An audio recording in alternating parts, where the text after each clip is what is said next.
என்ன பேசுறாங்க? மகளிருக்கு மாதம் 1000 ரூபாய் உரிமை தொகை சொன்னோம். இன்னைக்கு இந்தியாவுக்கு மாடலா நம்ம கலைஞர் மகளிர் உரிமை திட்டம் மாறிடுச்சு. இந்த திட்டத்தால பலருடைய வாழ்க்கையை மாறிடுச்சு. செல்வி என்ற சகோதரி ஒரு பேட்டி கொடுத்திருக்காங்க, நீங்களும் பார்த்திருப்பீங்க, நானும் பார்த்தேன். கணவரை இழந்துட்டாங்க, 2 பெண் பிள்ளைகள். வீட்டு வேலைக்கு போய் குடும்பத்தை காப்பாத்துறாங்க. தினமும் ஒரு வீட்டை சுத்தம் பண்ணி பாத்திரங்கள் எல்லாம் கழுவி வைக்கணும்னா அது குறைஞ்சு 1 மணி நேரம் 2 மணி நேரம் ஆகிடும். இப்படி நிறைய வீடுகளுக்கு போய் வேலை பார்க்கணும், உடம்பெல்லாம் வலிக்கும். ஆனா இப்ப மாசம் 1000 ரூபாய் மகளிர் உரிமை தொகை கிடைக்கிறதுனால ஒரு வீட்டை குறைச்சிட்டேன்னு அவங்க சொல்றாங்க. வெறும் 1000 ரூபாய் இதை வச்சு என்ன பண்ண முடியும்னு கேட்டாங்களா? செல்வி போன்ற சகோதரிகளுக்கு தினமும் 1 மணி நேரம் ஓய்வை இந்த திட்டம் வழங்கியிருக்கு. இனி அந்த மகளிர் உரிமை தொகை மாசம் 1000 அல்ல 2000 ரூபாயாக அதிகப்படுத்தி வழங்கப்படும். தாய்மார்கள்லாம் ஹாப்பியா? தாய்மாரை கை கொண்டு ஹாப்பின்னு சொல்லுங்க. அதுக்கு ட்ரெய்லர் தான் கோடைக்கால சிறப்பு நிதி. அந்த நிதியை சேர்த்து அண்மையிலே கொடுத்த 5000 ரூபாய் வந்துச்சா இல்லையா? அதே போல மதுரையை சேர்ந்த அர்ச்சனா என்கிற சகோதரி காலை உணவு திட்டத்தால பயனடைந்து கொண்டிருக்கக்கூடிய கதையை சொன்னாங்க. வசதி இல்லாத காரணத்தால ஒரு நாளைக்கு ஒரு வேளை தான் சமைப்போம், காலையில சமைக்க மாட்டோம். முன்னாடி எல்லாம் சாப்பிடாம பள்ளிக்கூடத்துக்கு போன என் பெண்ணுக்கு இப்போ காலை உணவு திட்டத்தால டைமுக்கு சூடான உணவு கிடைக்குது. அதுவும் சாம்பார்ல போடக்கூடிய காய்கறிக்காகவே விரும்பி சாப்பிடுறான். சிலம்ப போட்டி இருக்கு பாருங்க, அந்த சிலம்பம் போட்டியில கலந்துக்கிட்டு நிறைய பரிசுகள் எல்லாம் வாங்கிட்டு இருக்கிறார். நான் படித்த காலத்தில் இப்படி எல்லாம் ஒரு திட்டம் இருந்திருந்தா நானும் காலேஜுக்கு போய் படிச்சு பெரிய ஆளாகிருப்பேன் என்று நெகிழ்ச்சியோடு சொல்றாங்க. அந்த காலை உணவு திட்டத்தையும் அடுத்து அமைய உள்ள நம்முடைய ஆட்சியில இப்போ 5ஆம் வகுப்பு வரை தான் இப்போ. ஆனா நாம மீண்டும் வெற்றி பெற்று ஆட்சிக்கு வர்றப்போ 8ஆம் வகுப்பு வரை அந்த திட்டத்தை விரிவுபடுத்த இருக்கிறோம். இப்படி நம்முடைய ஒவ்வொரு திட்டத்துக்கு பின்னாடியும் ஒரு குடும்பம், ஒரு தலைமுறை, ஒரு ஊரே வளர்ச்சி அடைந்த கதைகள் நிறைய இருக்கு. இளைஞர்களுக்கெல்லாம் கட்டணம் இல்லாமல் வேலைவாய்ப்புக்கான திறன் பயிற்சிக்கு வழங்க நான் முதல்வன் திட்டத்தை அடுத்த கட்டமா நான் முதல்வன் 2.0 செயல்படுத்த போறோம்.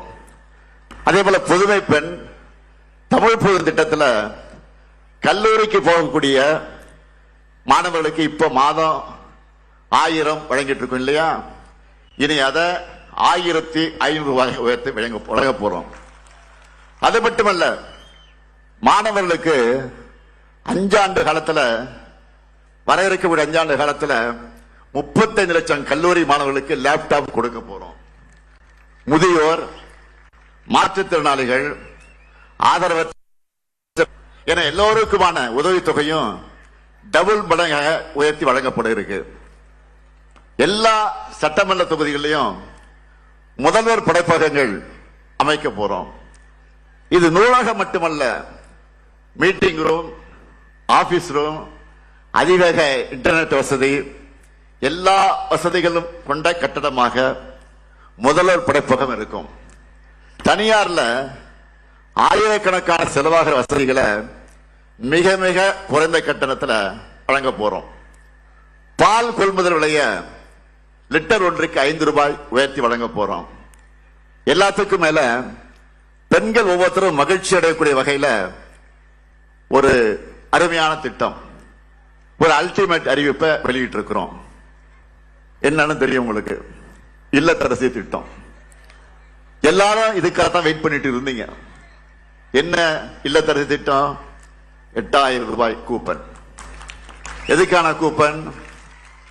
இல்லத்தரசிகளான நீங்க உங்களுக்கு தேவையான வீட்டு உபயோக பொருளை உங்க ஊர்ல உங்களுக்கு விருப்பமான கடையில உங்களுக்கு பிடிச்ச மாதிரி வாங்கிக் கொள்வதற்கான கூப்பன்.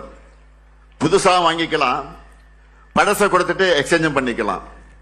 என்ன வாங்கணும், எப்படி வாங்கணும், எந்த கடை, எந்த கலர், எல்லாமே உங்களுடைய சாய்ஸ் தான். உங்க கனவு யாராவது தலையிட்டா விடாதீங்க, சும்மா உங்க இஷ்டத்துக்கு, உங்க சாய்ஸ் இது. இந்த கூப்பனை கொடுத்து என்னென்ன வாங்கலாம், எதை விரும்பி கேட்கலாம் நீங்க? Washing machine, fridge, TV, grinder, mixie, microwave oven, மின்னடுப்பு போன்ற எந்த பொருளையும் நீங்க வாங்கிக்கலாம். என்னை பொறுத்தவரை நம்ம குடும்பத் தலைவருடைய வீட்டு வேலை சுமை பெருமளவு குறைஞ்சிரும். அதுதான் இந்த திட்டத்துடைய முக்கிய நோக்கம். இன்னைக்கு தமிழ்நாடு முழுக்க இந்த திட்டத்தை பத்தி தான் எல்லோரும் மகிழ்ச்சியா பேசிட்டு இருக்காங்க. ஒருத்தர் தான் சோகமா இருக்காரு. யார் அவரு? பழனிசாமி.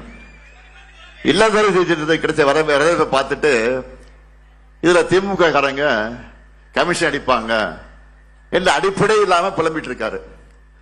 பணத்துக்கு பதிலாக கூப்பன் தரோம், மக்கள் கடையில கொடுத்து பொருளை வாங்கிக்க போறாங்க. இதுல எங்க ஊழல் கமிஷன் வந்துச்சு? தன்னை போலவே பழனிசாமி எல்லோரையும் நினைச்சிட்டாரு. எது எப்படியோ இல்லத்தரசு அறிவிப்பால் எதிர்கட்சி தலைவர் பழனிசாமி இப்போ பியூஸ் போன சாமி ஆயிட்டாரு. பியூஸ் போன சாமி ஆயிட்டாரு. தேர்தல் அறிக்கையில இன்னும் சில அறிவிப்புகள் இருக்கு. தொழிற்சாலைகள் அதிகம் உள்ள நகரங்கள்ல பெண்கள் வேலைக்கு செல்வதை எளிதாக்கும் பொருட்டு 1000 குழந்தைகள் காப்பகங்கள் உருவாக்க போறோம்.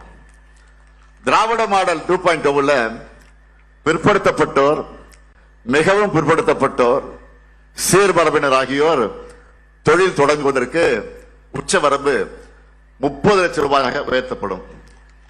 கட்டுமான தொழிலாளர்களுக்காக தமிழ்நாடு முழுக்க 500 உழைப்பாளர்கள் கூடங்கள் அனைத்து வசதிகளோடு அமைக்கப்படும். மகளிர் சுய உதவி குழு பெண்கள் ஷேர் ஆட்டோ வாங்க மானியத்தோடு கூடிய வங்கி கடன் பெற்று தரப்படும். நெசவாளர்களின் நலனுக்காக தமிழ்நாட்டில் 10 கைத்தறி பூங்காக்கள் அமைக்கப்படும். 50 கைத்தறி குழுமங்கள் அமைக்கப்படும். 10,000 கைத்தறிகளை 90 விழுக்காடு மானியத்தோடு நவீனப்படுத்துவோம். முதியோர்களுக்கான அன்புச்சோலை இல்லங்கள் எல்லா மாவட்டங்களிலும் அமைக்கப்படும். அனைத்து தரப்பு அரசு பள்ளிகளையும் 100 விழுக்காடு ஸ்மார்ட் வகுப்பறைகள் அமைக்கப்படும். கலைஞர் கனவு இல்லம் உள்ளிட்ட திட்டங்கள் மூலமா வீடற்ற ஏழைகளுக்கு அடுத்த 5 வருஷத்துல 10 லட்சம் வீடுகள் கட்டித்தரப்படும். இங்க இருக்கக்கூடிய விருதுநகர் சுற்று வட்டார மக்களை மகிழ்விக்க ஸ்பெஷல் வாக்குறுதிகளும் இருக்கு.